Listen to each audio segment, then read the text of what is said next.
أولئك لهم نصيب مما كسبوا والله سريع الحساب واذكروا الله في أيام معدودات فمن تعجل في يومين فلا إثم عليه ومن تأخر فلا إثم عليه لمن اتقى واتقوا الله واعلموا أنكم إليه تحشرون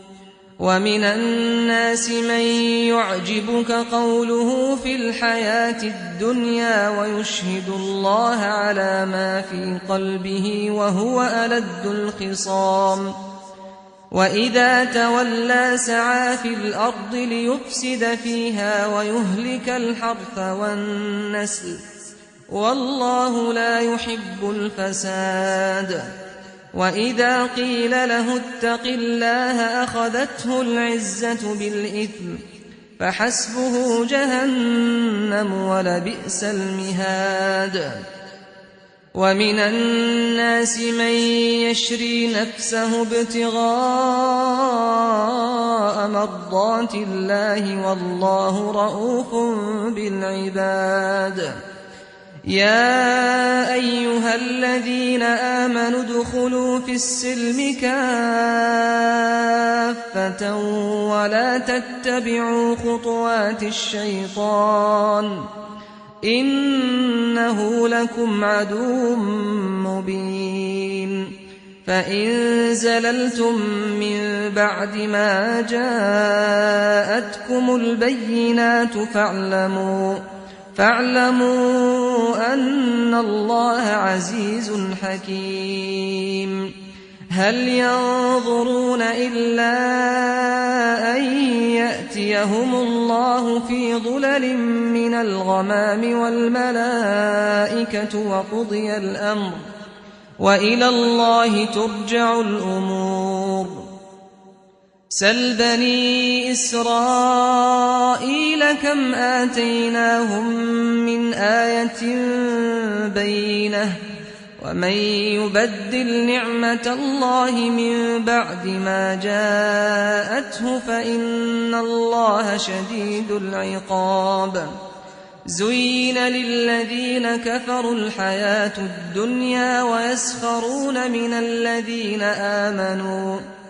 والذين اتقوا فوقهم يوم القيامة والله يرزق من يشاء بغير حساب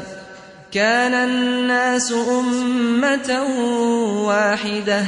فبعث الله النبيين مبشرين ومنذرين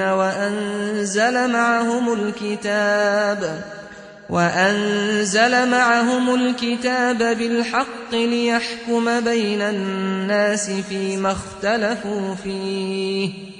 وما اختلف فيه إلا الذين أوتوه من بعد ما جاءتهم البينات بغيا بينهم فهدى الله الذين آمنوا لما اختلفوا فيه من الحق بإذنه والله يهدي من يشاء إلى صراط مستقيم أم حسبتم أن تدخلوا الجنة ولما يأتكم مثل الذين خلوا من قبلكم مستهم البأساء والضراء وزلزلوا حتى يقول الرسول والذين آمنوا معه متى نصر الله ألا إن نصر الله قريب يسألونك ماذا ينفقون قل ما أنفقتم من خير فللوالدين والأقربين واليتامى والمساكين وابن السبيل وما تفعلوا من خير فإن الله به عليم كتب عليكم القتال وهو كره لكم وعسى أن تكرهوا شيئا وهو خير لكم وعسى أن تحبوا شيئا وهو شر لكم والله يعلم وأنتم لا تعلمون يسألونك عن الشهر الحرام قتال فيه قل قتال فيه كبير وصد عن سبيل الله وكفر به والمسجد الحرام وإخراج أهله منه أكبر عند الله والفتنة أكبر من القتل ولا يزالون يقاتلونكم حتى يردوكم عن دينكم إن استطاعوا ومن يرتد منكم عن دينه فيمت وهو كافر فأولئك حبطت أعمالهم في الدنيا والآخرة وأولئك أصحاب النار هم فيها خالدون إن الذين آمنوا والذين هاجروا وجاهدوا في سبيل الله أولئك يرجون رحمة الله والله غفور رحيم يسألونك عن الخمر والميسر قل فيهما إثم كبير ومنافع للناس وإثمهما أكبر من نفعهما ويسألونك ماذا ينفقون قل العفو كذلك يبين الله لكم الآيات لعلكم تتفكرون في الدنيا والآخرة ويسألونك عن اليتامى قل إصلاح لهم خير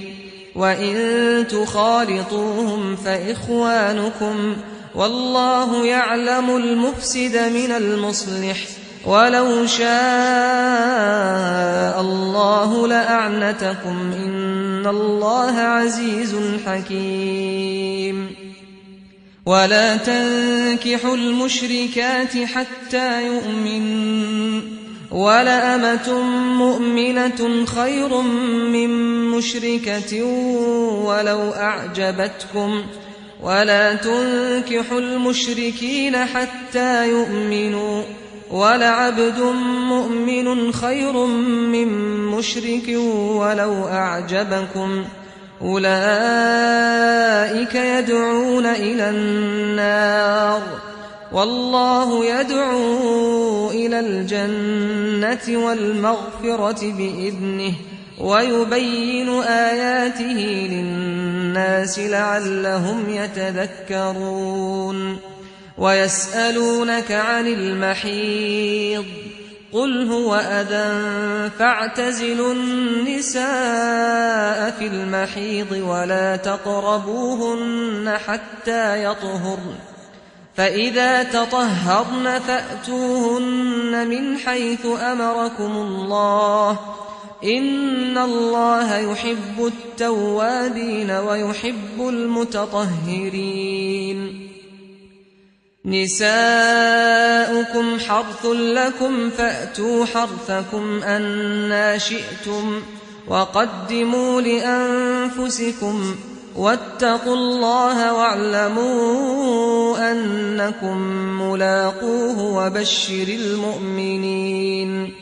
ولا تجعلوا الله عرضة لأيمانكم أن تبروا وتتقوا وتصلحوا بين الناس والله سميع عليم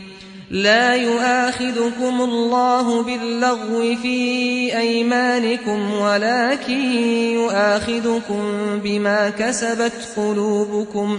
والله غفور حليم للذين يؤلون من نسائهم تربص 4 أشهر فإن فاءوا فإن الله غفور رحيم وإن عزموا الطلاق فإن الله سميع عليم والمطلقات يتربصن بأنفسهن 3 قروء ولا يحل لهن أن يكتمن ما خلق الله في أرحامهن إن كن يؤمن بالله واليوم الآخر وبعولتهن أحق بردهن في ذلك إن أرادوا إصلاحا ولهن مثل الذي عليهن بالمعروف وللرجال عليهن درجة والله عزيز حكيم الطلاق 2 فإمساك بمعروف أو تسريح بإحسان ولا يحل لكم أن تأخذوا مما آتيتموهن شيئا إلا أن يخافا ألا يقيما حدود الله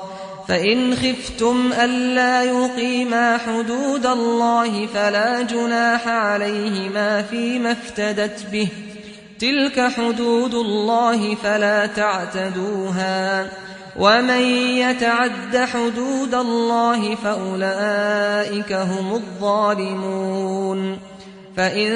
طلقها فلا تحل له من بعد حتى تنكح زوجا غيره فإن طلقها فلا جناح عليهما أن يتراجعا إن ظنا أن يقيما حدود الله وتلك حدود الله يبينها لقوم يعلمون وإذا طلقتم النساء فبلغن أجلهن فأمسكوهن بمعروف أو سرحوهن بمعروف ولا تمسكوهن ضرارا لتعتدوا ومن يفعل ذلك فقد ظلم نفسه ولا تتخذوا آيات الله هزوا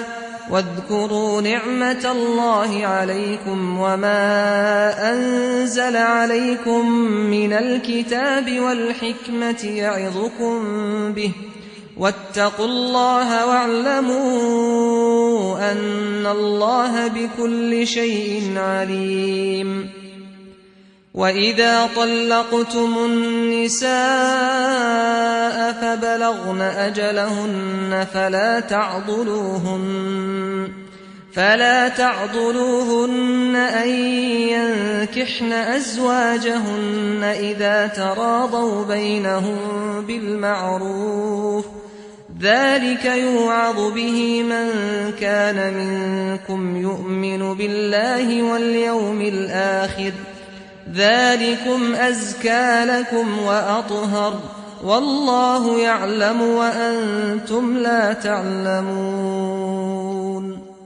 والوالدات يرضعن أولادهن حولين كاملين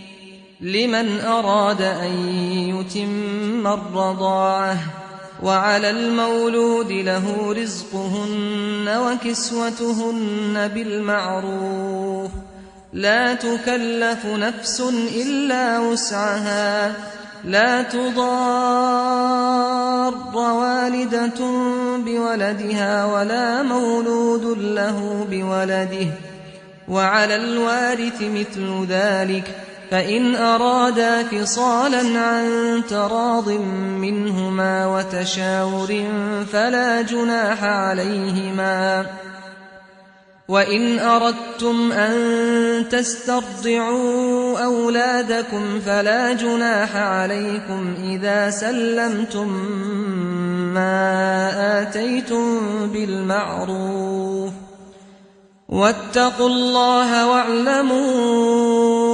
أن الله بما تعملون بصير. والذين يتوفون منكم ويذرون أزواجا يتربصن بأنفسهن 4 أشهر وعشرا فإذا بلغن أجلهن فلا جناح عليكم فيما فعلن في أنفسهن بالمعروف والله بما تعملون خبير. ولا جناح عليكم فيما عرضتم به من خطبة النساء أو أكننتم في أنفسكم علم الله أنكم ستذكرونهن ولكن لا تواعدوهن سرا إلا أن تقولوا قولا معروفا ولا تعزموا عقدة النكاح حتى يبلغ الكتاب أجله واعلموا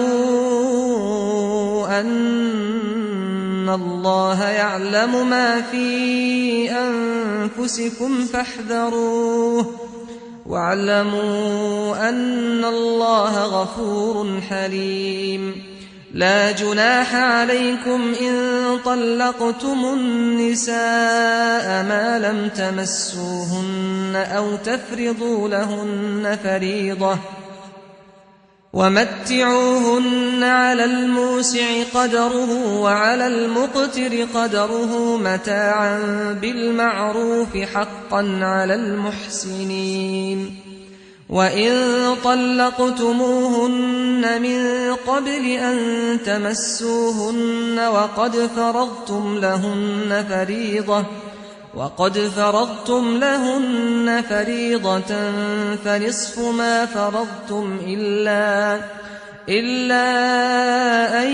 يعفون أو يعفو الذي بيده عقدة النكاح وأن تعفوا أقرب للتقوى ولا تنسوا الفضل بينكم إن الله بما تعملون بصير. حافظوا على الصلوات والصلاة الوسطى وقوموا لله قانتين. فإن خفتم فرجالا أو ركبانا فإذا أمنتم فاذكروا الله كما علمكم ما لم تكونوا تعلمون. والذين يتوفون منكم ويذرون أزواجا وصية لأزواجهم متاعا إلى الحول غير إخراج فإن خرجن فلا جناح عليكم فيما فعلن في أنفسهن من معروف والله عزيز حكيم. وللمطلقات متاع بالمعروف حقا على المتقين كذلك يبين الله لكم آياته لعلكم تعقلون. ألم تر إلى الذين خرجوا من ديارهم وهم ألوف حذر الموت فقال لهم الله موتوا ثم أحياهم إن الله لذو فضل على الناس ولكن أكثر الناس لا يشكرون. وقاتلوا في سبيل الله واعلموا أن الله سميع عليم. من ذا الذي يقرض الله قرضا حسنا فيضاعفه له أضعافا كثيرة والله يقبض ويبسط وإليه ترجعون ألم تر إلى الملأ من بني إسرائيل من بعد موسى إذ قالوا لنبي لهم ابعث لنا ملكا نقاتل في سبيل الله قال هل عسيتم إن كتب عليكم القتال ألا تقاتلوا قالوا وما لنا ألا نقاتل في سبيل الله وقد أخرجنا من ديارنا وأبنائنا فلما كتب عليهم القتال تولوا إلا قليلا منهم والله عليم بالظالمين وقال لهم نبيهم إن الله قد بعث لكم طالوت ملكا قالوا أنى يكون له الملك علينا ونحن أحق بالملك منه ولم يؤت سعة من المال قال إن الله اصطفاه عليكم وزاده بسطة في العلم والجسم والله يؤتي ملكه من يشاء والله واسع عليم وقال لهم نبيهم إن آية ملكه أن يأتيكم التابوت فيه سكينة من ربكم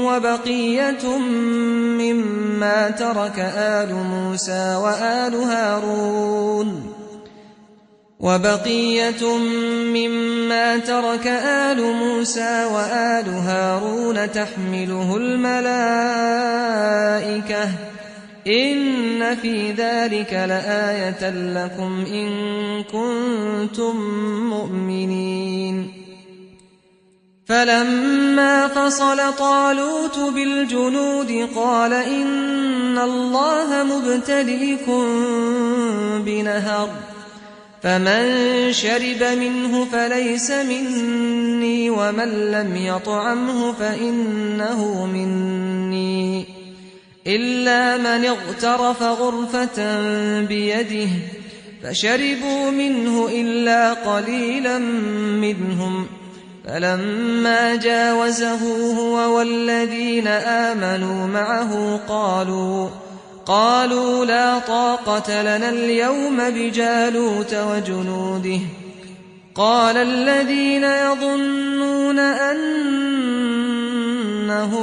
ملاقو الله كم من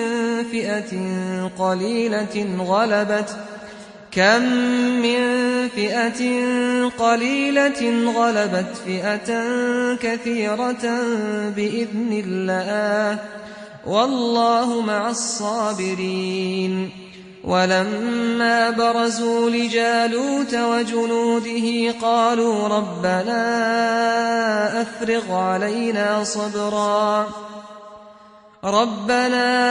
أفرغ علينا صبرا وثبت أقدامنا وانصرنا على القوم الكافرين فهزموهم بإذن الله وقتل داود جالوت وآتاه الله الملك والحكمة وعلمه مما يشاء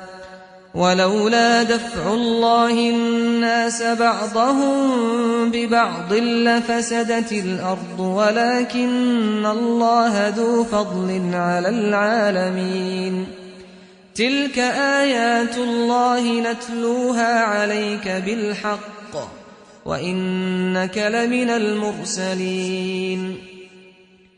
تلك الرسل فضلنا بعضهم على بعض منهم من كلم الله ورفع بعضهم درجات وآتينا عيسى ابن مريم البينات وأيدناه بروح القدس ولو شاء الله ما اقتتل الذين من بعدهم من بعد ما جاءتهم البينات ولكن اختلفوا فمنهم من آمن ومنهم من كفر ولو شاء الله ما اقتتلوا ولكن الله يفعل ما يريد. يا أيها الذين آمنوا أنفقوا مما رزقناكم من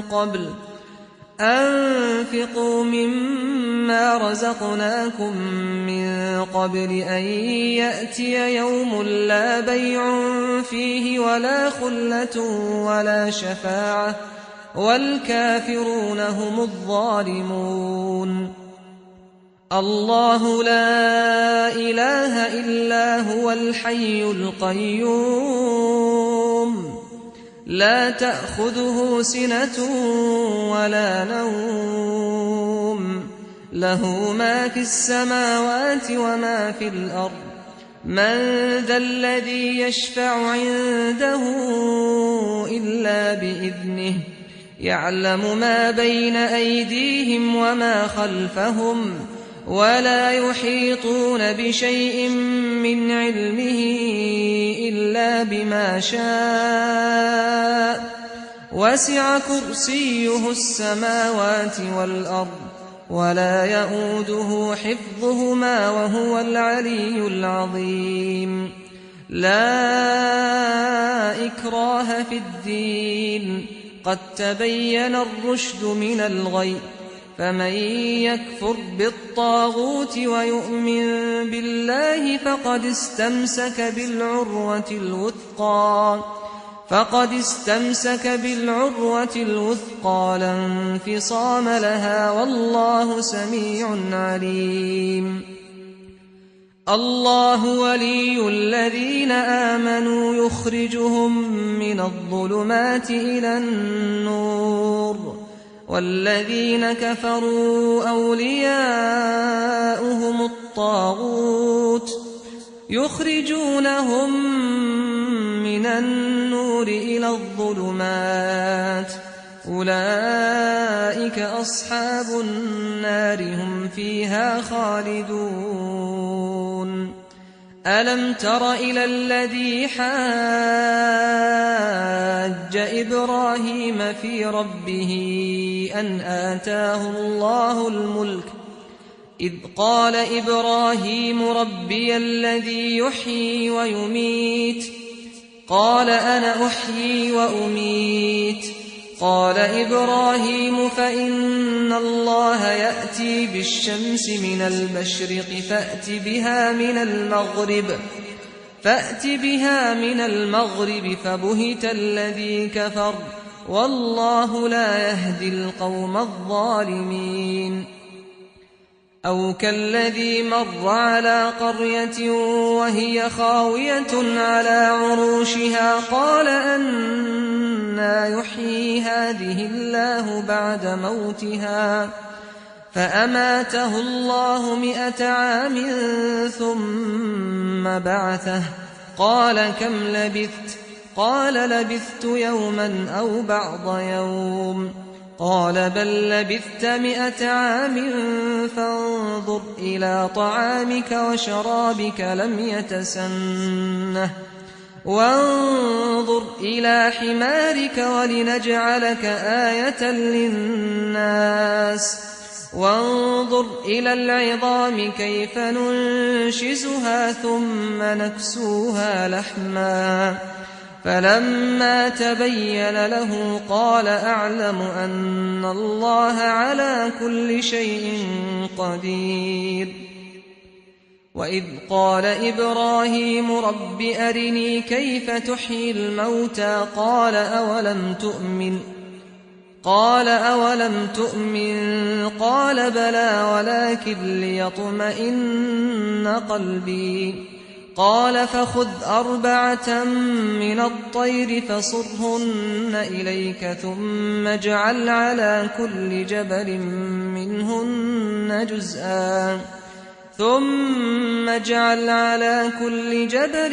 منهن جزءا ثم ادعهن يأتينك سعيا واعلم أن الله عزيز حكيم مثل الذين ينفقون أموالهم في سبيل الله كمثل حبة أنبتت 7 سنابل في كل سنبلة 100 حبة والله يضاعف لمن يشاء والله واسع عليم الذين ينفقون أموالهم في سبيل الله ثم لا يتبعون ما أنفقوا منا ولا أذى لهم أجرهم عند ربهم ولا خوف عليهم ولا هم يحزنون قول معروف ومغفرة خير من صدقة يتبعها أذى والله غني حليم يا أيها الذين آمنوا لا تبطلوا صدقاتكم بالمن والأذى كالذي ينفق ماله رئاء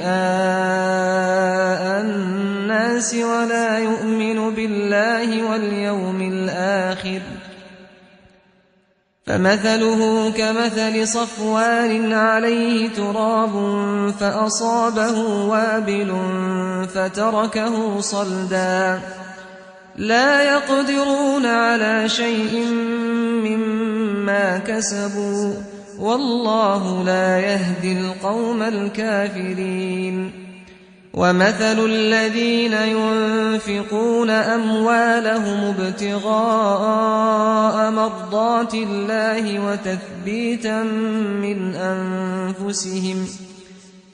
وتثبيتا من أنفسهم كمثل جنة بربوة أصابها وابل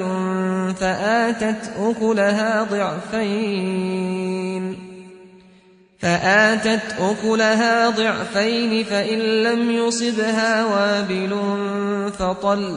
والله بما تعملون بصير أيود أحدكم أن تكون له جنة من نخيل وأعناب تجري من تحتها الأنهار له فيها من كل الثمرات وأصابه الكبر وله ذرية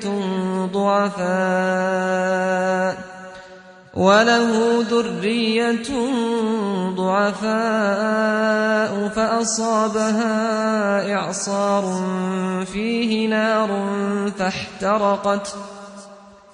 كذلك يبين الله لكم الآيات لعلكم تتفكرون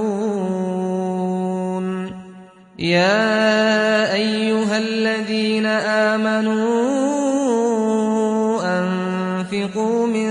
طيبات ما كسبتم ومما أخرجنا لكم من الأرض ولا تيمموا الخبيث منه تنفقون ولستم بآخذيه إلا أن تغمضوا فيه واعلموا أن الله غني حميد الشيطان يعدكم الفقر ويأمركم بالفحشاء والله يعدكم مغفرة منه وفضلا والله واسع عليم يؤتي الحكمة من يشاء ومن يؤت الحكمة فقد أوتي خيرا كثيرا وما يذكر إلا أولو الألباب وما أنفقتم من نفقة أو نذرتم من نذر فإن الله يعلمه وما للظالمين من أنصار إن تبدوا الصدقات فنعما هي وإن تخفوها وتؤتوها الفقراء فهو خير لكم ويكفر عنكم من سيئاتكم والله بما تعملون خبير ليس عليك هداهم ولكن الله يهدي من يشاء وما تنفقوا من خير فلأنفسكم وما تنفقون إلا ابتغاء وجه الله وما تنفقوا من خير يوفى إليكم وأنتم لا تظلمون للفقراء الذين أحصروا في سبيل الله لا يستطيعون ضربا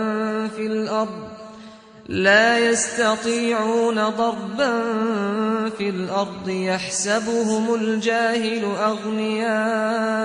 من التعفف تعرفهم بسيماهم لا يسألون الناس إلحافا وما تنفقوا من خير فإن الله به عليم